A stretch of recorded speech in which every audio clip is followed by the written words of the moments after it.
O que é literacia midiática?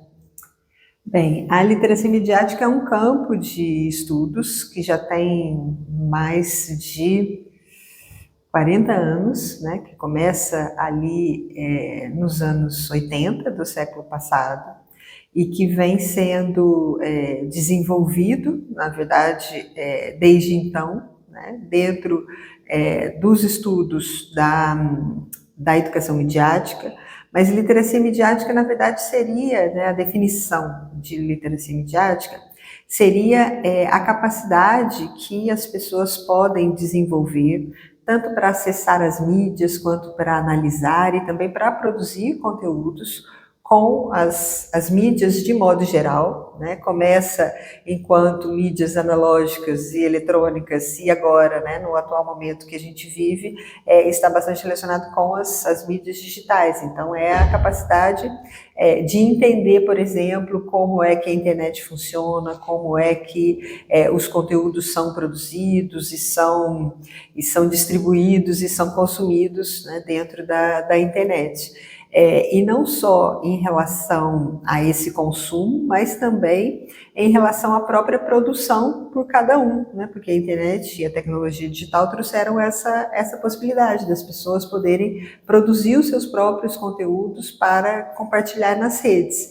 Então, a literacia midiática seria algum estágio, na verdade, de conhecimento, né? e de habilidade, de um conjunto de habilidades para poder lidar com essa produção de conteúdos. E eu sei que existem diversas correntes, né, que estudam essa relação entre a comunicação e a forma como nós aprendemos a lidar com ela. E existe o campo também da educomunicação, né? Então, e às vezes muita gente confunde, né? É literacia, é educomunicação. Quais são as semelhanças e quais são as diferenças entre a educomunicação e a literacia midiática? Então, a educomunicação foi um campo, né, de estudos desenvolvido principalmente na América Latina, né, e aí o Brasil teve aí uma atuação bastante importante, porque criou o primeiro curso, né, superior, né, de educomunicação na USP. Mas qual seria, assim, eu acho que tem muitas semelhanças, né, porque eu acho que tanto o campo de estudos da educomunicação quanto da literacia midiática estão preocupados, no fundo, com essas competências que podem ser, né, desenvolvidas por qualquer pessoa e devem ser desenvolvidas por qualquer pessoa para que ela tenha uma atuação mais cidadã na sociedade, né? Então, nesse sentido, são, no fundo, correntes teóricas e que se desenvolvem em diferentes partes do mundo e que aí tem as suas especificidades. No caso da educomunicação, né, que surge na América Latina e tem ali alguns teóricos importantes, como Mário Kaplun, por exemplo, como o próprio Jesus Martim Barbeiro, né, que são teóricos da comunicação, e o próprio Paulo Freire, né, que está também na base não, digamos assim, o Paulo Freire não estudou ou propôs a educomunicação, mas a pedagogia do Paulo Freire acabou sendo utilizada por esses teóricos para criar o campo, né, da educomunicação.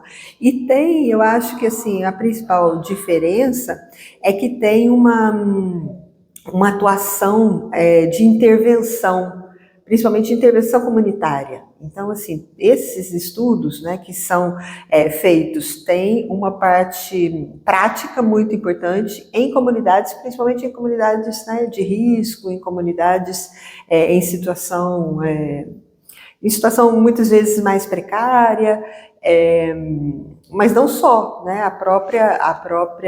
O Estado de São Paulo, por exemplo, desenvolveu várias atividades de educomunicação em escolas, né? Conseguiram lá a ABP Educom conseguiu uma parceria, né, com a Secretaria de Estado da Educação de São Paulo e conseguiram entrar nas escolas com várias práticas.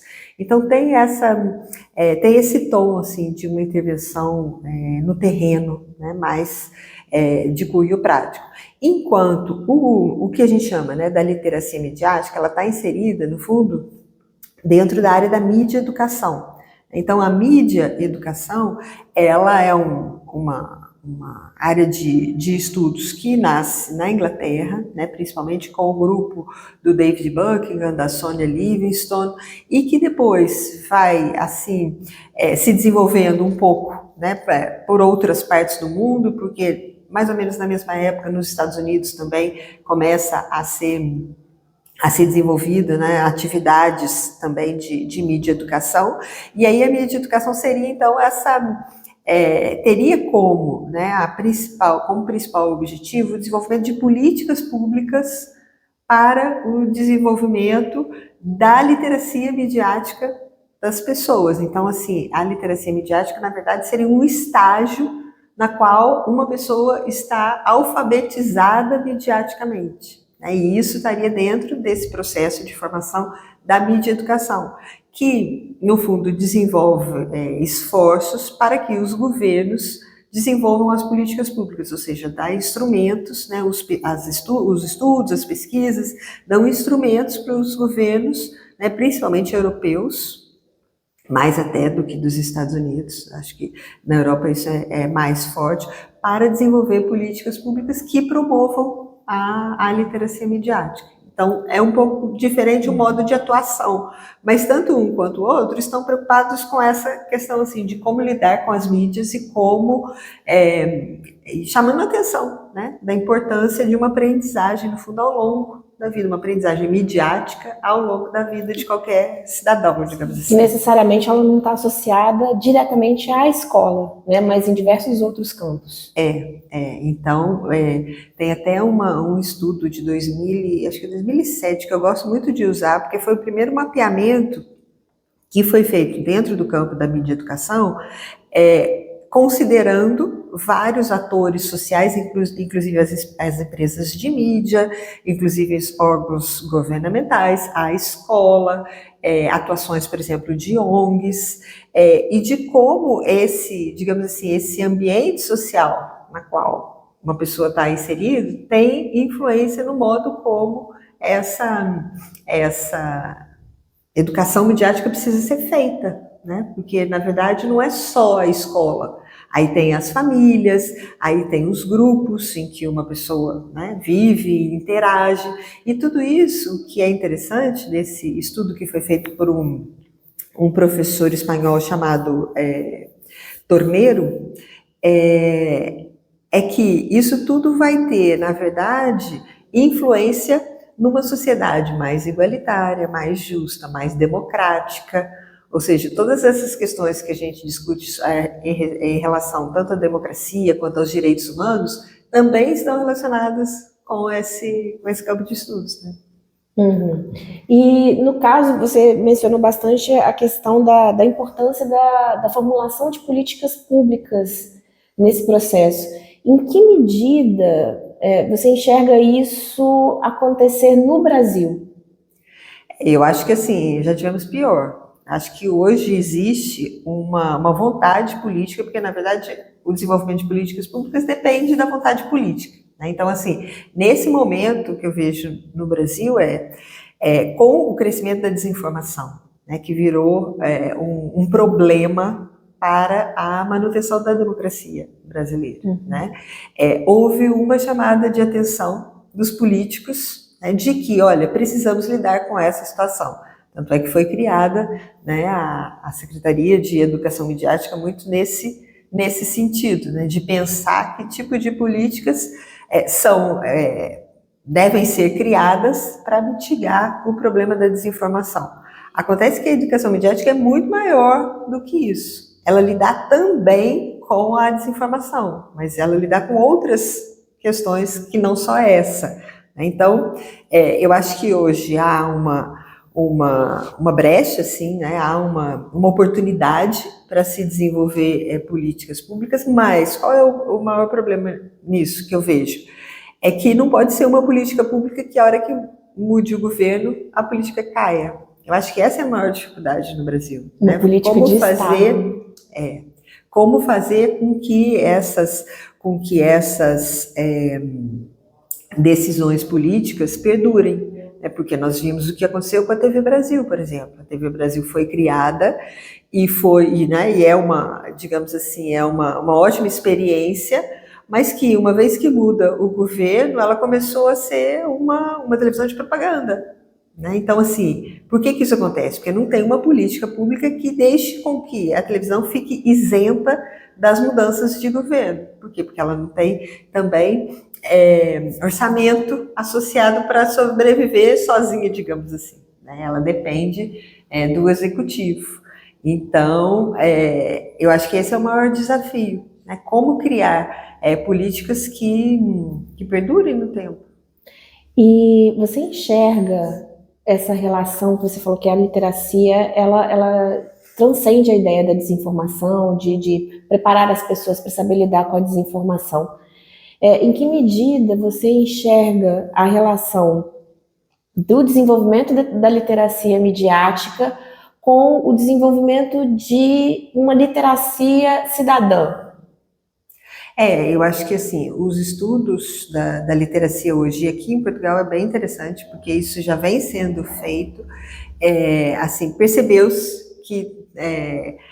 que a literacia precisa perpassar várias áreas, por exemplo, a literacia na área da saúde, a literacia na área da ciência, a literacia na área dos direitos sociais, por exemplo, ou seja, essa educação que hoje ela passa pela internet, não tem jeito, porque a informação, qualquer tipo de informação passa pela internet, os estudos, né, já vêm mostrando que não podem só ficar circunscritos na questão do estudo da mídia, mas tem que também contemplar outras áreas, justamente para que uma pessoa possa se desenvolver plenamente ao longo da sua vida, né, com a consciência crítica, com um pensamento mais elaborado e mais complexo, né, para entendimento, no fundo, de mundo. Eu acho que essa que é a questão assim que hoje está posta e que já foi entendida em muitas áreas. Você falou sobre Portugal e é interessante, né, pontuar, porque nós estamos falando direto de Portugal, mas pensando questões relacionadas ao Brasil. E aí, em que medida que as experiências portuguesas podem auxiliar na construção de propostas que sejam promotoras da literacia midiática dentro de sala de aula? Olha, Portugal, na verdade, muito em função, né, de estar na Europa e de ter um modo de funcionamento em relação ao que a gente estava falando sobre as políticas públicas. Então, assim, a Comissão Europeia desenvolve projetos, esses projetos dão indicações para o desenvolvimento da literacia midiática nos diversos países europeus e depois os países precisam implementar isso. Então, Portugal entra um pouco nessa espécie de obrigação, né? E nesse sentido, Portugal desenvolveu agora, muito recentemente, veja, esses estudos vêm dos anos 80, né? Os primeiros projetos europeus sobre esse tema são feitos no começo dos anos 2000, e a gente está em 2024, mas, né, para mostrar que isso leva tempo, né? Mas esse ano, Portugal criou um Plano Nacional de Literacia Midiática, que ainda é um plano que está iniciando, que está nos seus primeiros passos, mas enquanto política pública, é um passo que foi dado e é independente, se é governo de direita ou esquerda, isso é independente, né? Esse plano, ele tá criado, ele faz parte, né, de uma política de Estado. E nesse Plano Nacional de Literacia Midiática, há, na verdade, várias atividades para serem desenvolvidas em escolas, mas não só, justamente para ter uma certa sistematização. Então, assim, é o começo ainda, mas eu acho que é um bom passo para que as escolas comecem a ter a possibilidade, né, de pensar e desenvolver ações nesse campo. Nunca é fácil, porque também a literacia midiática, ela também, é o que a gente estava falando, ela perpassa outras áreas do próprio currículo escolar, né? Agora, a dificuldade no Brasil que eu vejo, primeiro é o tamanho, né? O Brasil é um país continental, ou seja, e os estados e os municípios também têm a sua própria voz através das secretarias próprias, né? Então, assim, em termos de governo federal, é sempre muito mais difícil, né, implementar qualquer política, mas a gente tem a BNCC, que já foi aí um passo, né, um passo importante, eu acho. E agora tem a BNCC Computação, que está bastante relacionada com a questão da literacia digital. Então, isso também eu acho que é uma reflexão importante, que é além do digital. Não é só aprender a mexer com a tecnologia, é aprender a pensar criticamente sobre a tecnologia. Mas, assim, alguma coisa já foi feita, não é que a gente está no escuro, digamos assim, né? E tem um material também, que eu tomei contato, do Ministério da Educação, tem um site chamado Avamec, que é um site com conteúdos para professores. E aí depois tem um outro site também de recursos educacionais que os professores podem ter acesso. Mas não é só disponibilizar material. Acho que a grande dificuldade dos professores primeiro, estão sobrecarregados, não tem tempo. Segundo, tem que aprender algo a mais. Muitos deles já têm mais de 40, 50 anos, já não tem tanta facilidade para lidar com a tecnologia, porque também requer isso. Então, assim, eu acho que precisa haver também um esforço para a formação de futuros profissionais dentro dessa área, e não só profissionais da educação, mas também de outras áreas, né? Na área da comunicação, por exemplo, a gente está muito atento a isso. Agora, ainda bem, né? Tinha uma época que falar sobre educomunicação, falar sobre mídia e educação nas faculdades de comunicação e não era bem visto, assim, não era um campo de estudos que era visto assim de uma forma muito positiva, e eu tive várias experiências nesse sentido, estudando isso já há tanto tempo. Mas hoje já há essa conscientização, né? Tudo, eu acho que isso muito em função da maldita desinformação. Então, por um lado, né, foi criada uma necessidade, né? Por um lado é ruim que ela apareceu, mas por outro é bom porque abre os olhos, né, de que a ausência de literacia provoca malefícios terríveis. Terríveis, né? A ponto de a desinformação ter sido classificada pela Organização Mundial de Saúde como uma epidemia, né? Infodemia. A infodemia, né? Durante a pandemia. Durante a pandemia foi algo muito, muito perigoso, né? Foi definitivo para a vida ou morte das pessoas. De muitas pessoas, é verdade, é verdade.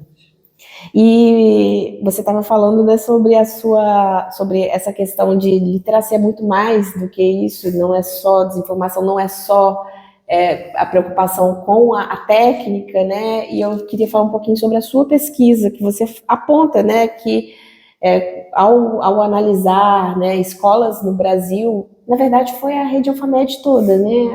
A análise. Sim, daquele projeto. Do projeto.